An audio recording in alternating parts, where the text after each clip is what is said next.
வணக்கம், welcome to you pilot. இந்த வீடியோல புதுசா டிரைவிங் படிச்சுட்டு ரோட்ல ஓட்ட ஆரம்பிக்கும் போது பேலன்ஸ் எப்படி இம்ப்ரூவ் பண்ணலான்னு பார்ப்போம். கூடவே ரோட எப்படி கெஸ் பண்ணி ஓட்டணும், ரோட எப்படி யூஸ் பண்ணணும்னு பார்க்கலாம். இந்த ரெண்டுக்குமே ஒரே டெக்னிக் தாங்க, அதுவும் ரொம்ப ஈஸியான டெக்னிக் தான். நீங்கள் எந்த ஒரு சிச்சுவேஷனையும் ஹேண்டில் பண்ணுற கான்ஃபிடென்ட் இந்த டெக்னிக்கை தெரிஞ்சுக்கிட்ட அப்புறம் வரும். ஸோ வீடியோ ஸ்கிப் பண்ணாமல் ஃபுல்லாக பாருங்கள், ஈஸியாக புரியும். நான் இதுக்கு முன்னாடி போட்டிருக்க வீடியோஸில் பைட்டிங் பாயிண்ட் எப்படி கண்டுபிடிக்கணும், கார் எப்படி மூவ் பண்ணணும், பேலன்ஸ் எப்படி பண்ணணும், கியர் எப்படி போடணும், இது எல்லாமே ப்ராக்டிஸ் எடுத்துக்கிட்டு மற்ற எல்லா வெஹிக்கிள்ஸ் கூடவும் ஃபர்ஸ்ட் டைம் ரோட்டில் வந்து ஓட்ட ஆரம்பிக்கும் போது நிறைய கன்ஃபியூஷன்ஸ் வரும். என்னென்ன கன்ஃபியூஷன்ஸ் வரும், அதுக்கான டெக்னிக் என்ன, இது எல்லாமே நான் சொல்லி கொடுத்து டிரைவிங் பண்ணிட்டு இருக்கிற என்னோட ஸ்டூடெண்ட்ஸ் ஃபேஸ் பண்ணுற ப்ராப்ளம் எல்லாம் ஸ்டடி பண்ணி தான் இந்த வீடியோ போடுறேன். இந்த டெக்னிக்கை ஃபாலோ பண்ணி ஒன் டேல எந்த ஒரு சிச்சுவேஷனும் ஹேண்டில் பண்ணுற குவாலிட்டிஸ் வரும். இந்த சிம்பிளான டெக்னிக்கை ஒரு சில எக்ஸாம்பிள்ஸோட பார்க்கலாம். இது புதுசாக ரோட்டில் ஓட்ட போகிறவங்க மட்டும் இல்லை, எக்ஸ்பீரியன்ஸ்டு ஹெவி டிரைவர்ஸும் இதே தான் ஃபாலோ பண்ணுவாங்க. அதுக்கு முன்னாடி என்னோட சேனலை சப்ஸ்கிரைப் பண்ணாதவங்க சப்ஸ்கிரைப் பண்ணி சப்போர்ட் பண்ணுங்கள். இந்த ஸ்க்ரீனில் கிரீன் கலரில் மார்க் பண்ணியிருக்க இடத்த பாருங்க. இந்த டெக்னிக்கோட நேம் ரைட் சைட் கால்குலேஷன். அதாவது காரில் கிரீன் கலரில் மார்க் பண்ணியிருக்க ஏரியா மட்டும் நம்ம ஸ்ட்ராங் ஆக போகிறோம். எக்ஸாம்பிளுக்கு நம்ம ஆல்ரெடி ஒரு குட்டி ரோட்டில் போயிட்டு இருக்கோம், நடுவில் ஒரு ஆட்டோ வந்துருச்சு, கார் நுழையிற அளவு தான் இடம் இருக்கு. இப்போ ரைட் சைட் மட்டும் அக்யூரேட்டாக கவனிச்சு போனா போதும். சிம்பிளாக சொல்ல போனால் நம்ம எந்த ஒரு சிச்சுவேஷன்லையும் ரைட் சைடு மட்டும் முடிஞ்ச அளவு தொட்டும் தொடாமல் க்ளோஸாக போனால் போதும். ஏன் அப்படி சொல்கிறேன்னு இன்னொரு எக்ஸாம்பிள் காட்டுறேன். ஆரஞ்சு கலர் கார் நம்மளோடது, கிரே கலர் கார் ஆல்ரெடி இன்னொருத்தங்க நிப்பாட்டியிருக்காங்க. கிரே கலர் கார் 4 அடி கேப் விட்டு நிப்பாட்டியிருக்காங்க. ஆரஞ்சு கார் 1 அடி கேப்பில் நிப்பாட்டியிருக்கோம். இந்த கிரே கலர் கார் என்ன தப்பு பண்ணியிருப்பாங்க? எதனால் இவ்வளோ தள்ளி ரோட்டில் அடுத்த வண்டிங்களுக்கு டிஸ்டர்ப் பண்ணுற மாதிரி விட்டுருக்காங்க? இந்த மிஸ்டேக்கை நம்ம பண்ணாமல் right side calculation technique use பண்ணி எப்படி லெஃப்ட் சைடு கெஸ் பண்ணி விடலான்னு தெளிவாக பார்ப்போம். இது நம்ம ஆரஞ்சு கலர் காரை பார்க் பண்ணுற முன்னாடி எடுத்த வீடியோ. இதில் நீட்டாக தெரியுது பாருங்க, லெஃப்டில் ரொம்ப கேப் விட்டு ரோட்டில் ஏறி நிப்பாட்டியிருக்காங்க. அந்த டிரைவர் என்ன தப்பு பண்ணியிருப்பாங்கன்னா, லெஃப்டில் காரை ஒதுக்கும் போதே லெஃப்டில் இடம் இருக்கா, லெஃப்ட் ஒதுங்கிட்டோமான்னு, லெஃப்ட் இடிச்சிருவோமான்னு ரைட் சைடு டிரைவிங் சீட்டில் உட்காந்துட்டே லெஃப்ட் சைடு பற்றி யோசிப்பாங்க. இன்னும் சில பேர் லெஃப்ட் சைடு எத்தி பார்த்து ஒதுக்குவாங்க. ஒரு கார் டிரைவர் எந்த பக்கம் இருப்பாங்க? ரைட் சைடு தானே. அப்போ ஒரு டிரைவரால் ரைட் சைடு மட்டும்தான் அக்யூரேட்டாக பார்க்க முடியும்.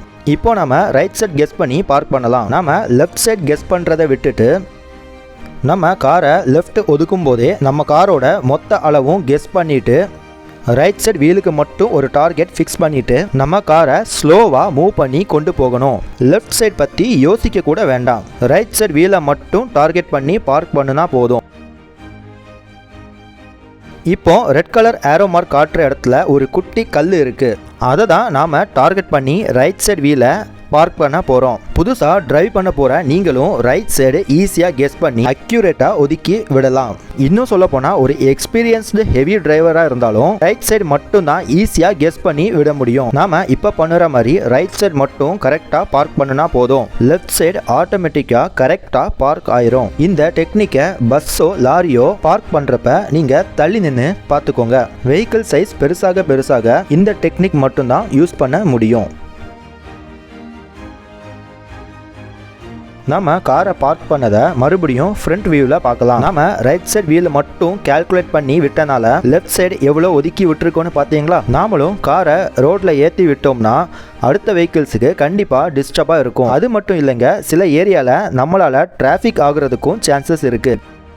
மெரூன் கலர் காருக்கும் பைக்குக்கும் உள்ள கேப்பை பாருங்க. முடிஞ்ச அளவு பைக்ல இருந்து ரைட் சைடு விலகி போறாங்க. ஏன்னா அந்த car driver right side calculation technique use பண்ணி முடிஞ்ச அளவு இந்த லோட் வெஹிக்கிள் பக்கம் டார்கெட் பண்ணி போறாங்க. நான் மறுபடியும் சொல்றேங்க, எக்ஸ்பீரியன்ஸ் டிரைவரா இருந்தா கூட ரைட் சைடு கெஸ் பண்ற மாதிரி லெஃப்ட் சைடு கெஸ் பண்ணி பார்த்து ஓட்ட முடியாது. ஏன்னா நம்மளோட டிரைவிங் சீட்டும் ஆப்போசிட்ல வரவங்களோட டிரைவிங் சீட்டும் பக்கத்துல இருக்கும். நம்ம ரெண்டு பேருமே ஃபேஸ் டு ஃபேஸ் மீட் பண்ணி ஒரு அண்டர்ஸ்டாண்டிங்ல கிராஸ் பண்ணி போயிடுவோம். ஆனா லெஃப்ட்ல அந்த அளவுக்கு கெஸ் பண்ண முடியாது. லெஃப்ட் சைட் போகிறவங்க கூட எந்த அண்டர்ஸ்டாண்டிங்கும் இருக்காது. ஸோ லெஃப்ட் சைடு ஒரு விஷயத்தை கிராஸ் பண்ணும்போது முடிஞ்ச அளவுக்கு ரைட் சைடு டார்கெட் பண்ணி ரைட் சைடு ஏறி போங்க. இதையும் ரோட்ல பஸ் டிரைவரும் லாரி டிரைவரும் பண்றத நீங்க பார்க்கலாம். இப்படி பண்றதுனால உங்க பேலன்ஸும் நல்லாவே இம்ப்ரூவ் ஆகும். இப்போ இன்னொரு எக்ஸாம்பிள் பார்க்கலாம். நாம ஒரு குட்டி ரோட்ல போயிட்டு இருக்கோம். ஒரு கார் ராங் சைட்ல ரோட்ல ஏறி நிப்பாட்டியிருக்காங்க. நம்ம காரோட அளவு 5 அடி இருக்கும். அந்த கார் நிக்கிற இடத்துல 7 அடி கேப் இருக்கும். நாம அந்த இடத்தை கிராஸ் பண்ணி போகணும்னா ரைட் சைடு கால்குலேட் பண்ணி முடிஞ்ச அளவுக்கு ரைட் சைடு அந்த காரை ஒட்டி போகணும். இந்த டெக்னிக் ஃபாலோ பண்ணா லெஃப்ட் சைடு பயப்பட வேண்டிய அவசியமே இல்லை. இப்போ ஃபர்ஸ்ட் பார்த்த எக்ஸாம்பிள லைவா பார்க்கலாம். ஆட்டோக்கும் லெஃப்ட்ல இருக்க கல்லுக்கும் கேப் ரொம்ப கம்மி. நாம இந்த டெக்னிக் ஃபாலோ பண்ணி முடிஞ்ச அளவுக்கு ரைட் சைடு அந்த ஆட்டோவை ஒட்டி இந்த சின்ன கேப்பை கிராஸ் பண்றோம். இது புதுசா ஓட்டுற உங்களுக்கும் கண்டிப்பா ஈஸியா தாங்க இருக்கும். இப்போ என்னோட ஸ்டூடெண்ட் வச்சு ஒரு பெஸ்ட் எக்ஸாம்பிள் காட்டுறேன். டிரைவிங் சீட்ல இருக்கிறது 20 டேஸ் நம்ம டெக்னிக் எல்லாம் யூஸ் பண்ணி படிச்ச என்னோட ஸ்டூடெண்ட். ஃபர்ஸ்ட் அவங்கள காரோட லெஃப்ட் சைடு இருக்கிற லைனை கெஸ் பண்ணி பார்க் பண்ண சொல்றேன். அவங்க என்ன ப்ராப்ளம் ஃபேஸ் பண்றாங்கன்னு பார்ப்போம். ஒரு சின்ன ஸ்லோப்ல இருந்து கார் அழகா மூவ் பண்ண ஸ்டார்ட் பண்ணிட்டாங்க. இப்போ அவங்க டிரைவிங் சீட்ல உட்காந்துட்டு லெஃப்ட் சைடு மட்டும் எத்தி பார்த்து மூவ் பண்றாங்க. இந்த பொசிஷனில் வரும்போதே லெஃப்டில் இருக்கிற படிக்கட்டு இடிச்சிருமோன்னு ஃபீல் ஆக ஆரம்பிச்சிடுச்சு. நான் ஃப்ரெண்டில் நின்று இடம் இருக்கு வாங்கன்னு கை காட்டுறேன். ஸோ அவங்க கன்ஃபியூஸ் ஆகி ரைட் போக ஆரம்பிக்கிறாங்க.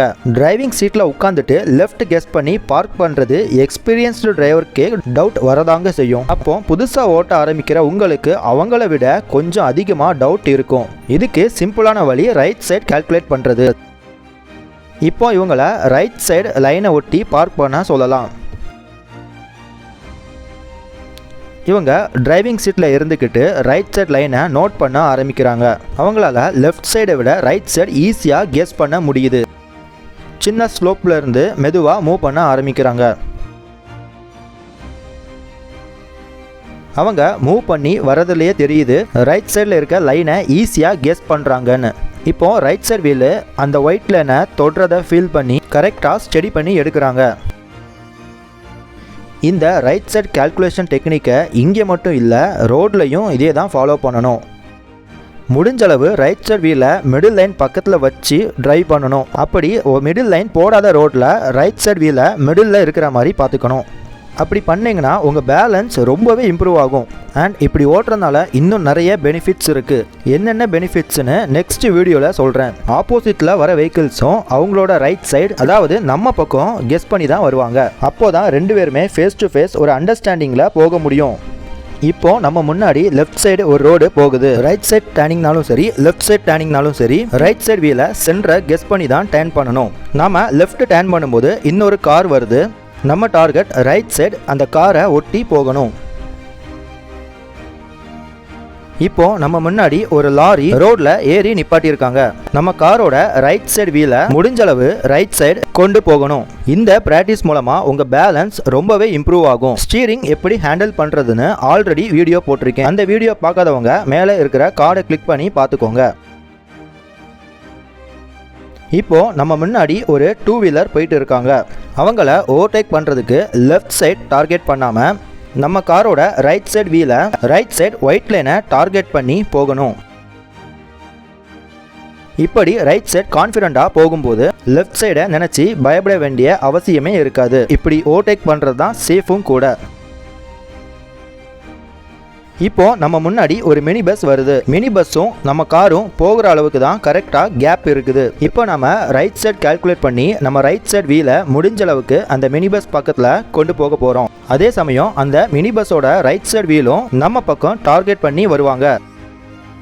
2 பேருமே ஒரு அண்டர்ஸ்டாண்டிங்கில் கிராஸ் பண்ணி போயிடலாம்.